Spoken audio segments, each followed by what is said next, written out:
রাজশাহীতে উদ্বোধনের অপেক্ষায় কেন্দ্রীয় শহীদ মিনার।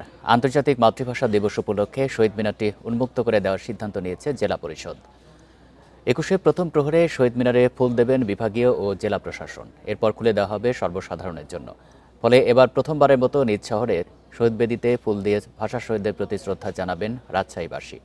কেন্দ্রীয় শহীদ মিনারের আদলে রাজশাহীর পুরাতন সার্ভে ইনস্টিটিউটের জায়গায় নির্মিত হয়েছে এই শহীদ মিনার। জেলা পরিষদের উদ্যোগে প্রায় ৭,৮০,০০,০০০ টাকা ব্যয়ে তৈরি হয় এই শহীদ মিনার।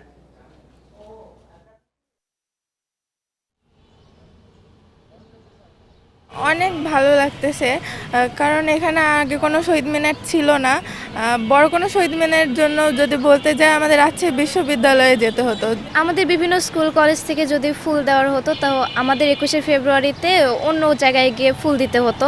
এখানে শহীদ মিনার করার ফলে আমাদের অনেক সুবিধা হয়েছে।